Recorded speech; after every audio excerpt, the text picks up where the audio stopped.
Hello friends. स्वागत है आपका हमारे यूट्यूब चैनल आर के हिंदी कहानियों में। आज की कहानी है बड़े घर की बहू बनते ही अपनी पहचान भूल गई नमिता। नमिता और अजय की आज शादी है।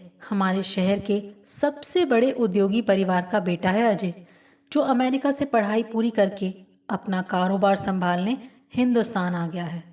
अजय के बारे में अखबारों में बहुत कुछ पढ़ने को मिला था। उसकी उद्योग विस्तार की योजना, उसकी सोच, उसकी दूरदृष्टि वगैरह वगैरह। और नमिता, हमारे साथ पढ़ने वाली बेहद खूबसूरत लड़की। नमिता की खूबसूरती और उसके कमिश्नर पापा का समाज में रुतबा, इसी के बलबूते पर तो ये शादी तय हुई थी। कला, काव्य, संगीत आदि सारे रचनात्मक क्षेत्रों में रुचि रखने वाली और पढ़ाई करके कुछ बनने की चाह रखने वाली नमिता ने अजय जैसा अमीर और पढ़ा लिखा वर पाने के लिए अपनी पढ़ाई अधूरी छोड़ दी। रईस खानदान में शादी की तुलना में पढ़ाई का कोई महत्व नहीं रहा। शादी में पानी की तरह पैसा बहाया गया। शादी के फोटो न केवल भारत में बल्कि विदेशी पत्रिकाओं में भी छपवाए गए। नमिता की खूबसूरती के बहुत चर्चे हुए। नवविवाहित जोड़ा हनीमून के लिए कहाँ गया, इसके भी चर्चे अखबारों में हुए। फिर आए दिन नमिता की तस्वीरें गॉसिप पत्रिकाओं में छपने लगी। लोग उसे रईस कहने लगे और वो पेज 3 की सदस्य बन गई। एक दिन उस्ताद जाकिर हुसैन का तबला वादन का कार्यक्रम हमारे शहर में था। हम दोस्तों ने नमिता को फ़ोन किया और पूछा, चलोगी उस्ताद जाकिर हुसैन का तबला सुनने? हंसकर वो बोली, मैं तो कल शाम ही उनसे मिलने होटल में गई थी। हमारे बिजनेस हाउस ने ही तो वो कार्यक्रम आयोजित किया है। आज रात उनका खाना हमारे घर पर है। अजय चाहते हैं कि घर की सजावट खास भारतीय ढंग से हो और व्यंजन भी लजीज हों। इसीलिए आज मुझे घर पर रहकर सभी इंतज़ाम देखने होंगे। आप लोग तबला वादन सुनकर आओ ना। हाँ, आप लोगों को फ्री पास चाहिए हो तो बताना, मैं इंतज़ाम कर दूंगी। हम दोस्तों ने उसका आभार मानते हुए फ़ोन रख दिया। एक दिन पेज 3 पर हमने उसकी तस्वीरें देखी। बेशकीमती साड़ी पहने मेकअप से सजी धजी गुड़िया जैसी नमिता अनाथालय के बच्चों को लड्डू बांट रही थी। ऐसे बच्चे जो एक वक्त की रोटी के लिए किसी के एहसान के मोहताज हैं, उनके पास जाते हुए कीमती साड़ी व गहने पहनकर जाना कितना उचित था।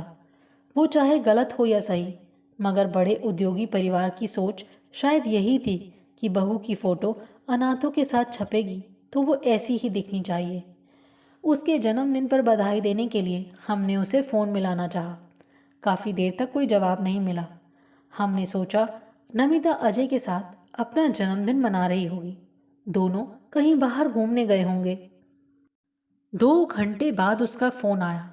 मैं तो फला मंत्री जी की पत्नी के साथ चाय पार्टी में व्यस्त थी। मगर उस मंत्री की बीवी के साथ तुम क्या कर रही थी, वो भी आज के दिन?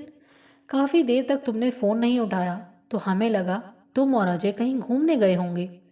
नहीं रे, अजय एक नई फैक्ट्री शुरू करना चाहते हैं। कल उसी फैक्ट्री के प्रोजेक्ट की फाइल मंत्री जी के दफ्तर में जाने वाली है। सब काम सही ढंग से हो जाए, इसके लिए मंत्री जी की पत्नी से मैं मिलने गई थी।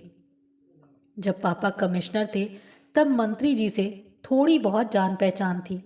अजय कहते हैं ऐसे निजी संबंध बड़े काम आते हैं। फिर भी नमिता, शादी के बाद अजय के साथ ये तुम्हारा पहला जन्मदिन है। अजय ने तो सवेरे ही मुझे सरप्राइज गिफ्ट देकर मेरा जन्मदिन मनाया। पेरिस से मेरे लिए ऑरेंज कलर की साड़ी लेकर आए थे। नमिता, ऑरेंज कलर तो तुम्हें बिल्कुल पसंद नहीं है। क्या वाकई तुम्हें वो साड़ी अच्छी लगी? हमने पूछा। अजय चाहते थे कि मैं ऑरेंज कलर के कपड़े पहनकर मंत्री जी की पत्नी से मिलने जाऊं। मंत्री जी बीजेपी के हैं ना। शादी को 1 साल हो गया तो नमिता के बंगले के लॉन में ही बड़ी सी पार्टी का आयोजन था। हम दोस्तों को भी नमिता ने न्योता भेजा तो हम सारे दोस्त उसे बधाई देने उसके बंगले पर पहुंचे। बंगले के सामने ही बड़ी सी विदेशी 2 करोड़ की गाड़ी खड़ी थी। नमिता ने चहकते हुए कहा, डैडी जी यानी ससुर जी ने ये कार हमें तोहफे में दी है। नमिता, तुम्हें तो जंगल ट्रैक में ले जाने लायक ओपन जीप पसंद है। हाँ, मगर अजय कहते हैं ऐसे जीप में घूमना फूहड़ लगता है। ये रंग और मॉडल अजय ने पसंद किया और डैडी ने खरीद ली। अच्छी है ना? पार्टी में ढेरों फोटो खींचे जा रहे थे। गॉसिप मैगजीन में अब चर्चे होंगे। नमिता ने किस डिजाइनर की साड़ी पहनी थी, कौन से मैक के जूते पहने थे, कौन से डायमंड हाउस से उसका हीरो का सेट बनकर आया था, वगैरह वगैरह। मम्मी डैडी की पसंद ऐसी है, अजय ऐसा चाहते हैं, अजय वैसा चाहते हैं, पार्टी का आयोजन कैसा होगा, मेन्यू क्या होगा, ये सब कुछ जैसा अजय चाहते हैं वैसा होता है। हमने नमिता से सुना। दया आई नमिता पर। नमिता, एक बार अपने अंदर झांक कर तो देखो कि तुम क्या चाहती हो। तुम्हारा वजूद क्या है, तुम्हारी अपनी पहचान क्या है, तुम किस व्यक्तित्व की मलिका हो। शादी के बाद मात्र एक दिखावटी गुड़िया बनकर रह गई हो। अच्छे कपड़े, भारी गहने, बेशकीमती गाड़ियों में घूमने वाली रईस, मंत्री की पत्नी तक पहुंचने का एक जरिया। ये सब जो तुम कर रही हो, इसमें तुम्हारी सोच, चाहत, पसंद नापसंद कहाँ है? तुम तो एक नुमाइश की चीज बनकर रह गई हो, फिर भी तुम खुश हो। इंसान पढ़ लिख कर अपनी सोच से समाज में स्थान, अपनी पहचान बनाना चाहता है। शादी के बाद अमीरी के साथ साथ समाज में रुतबा तो तुम्हें मिल गया, फिर अपने सोच विचारों से कुछ बनने की, अपना अस्तित्व, अपनी पहचान बनाने की तुमने ज़रूरत ही नहीं समझी।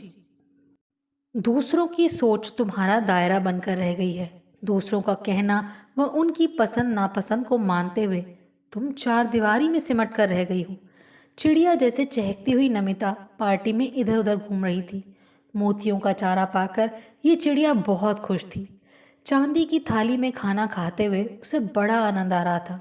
अपनी उपलब्धि पर इतराती नमिता अपने आप को बड़ी खुशकिस्मत समझती थी।